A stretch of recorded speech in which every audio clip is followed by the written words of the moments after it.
Hello guys, welcome to my channel. Today's tutorial is on how to cut a trendy butterfly dress. You will need your fabric, your tailor's chalk, your tape rule and your scissors.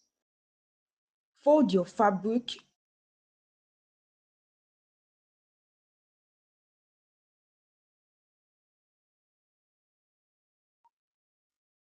Input your neckline and shoulder slope using 1 inch.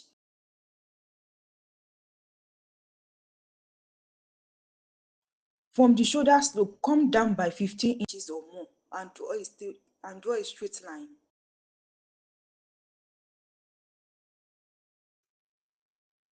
Connect from the 15 inches to your hip line as seen here.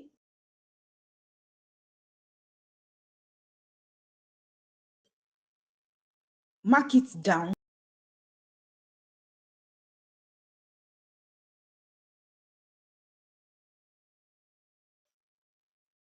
Cut it out.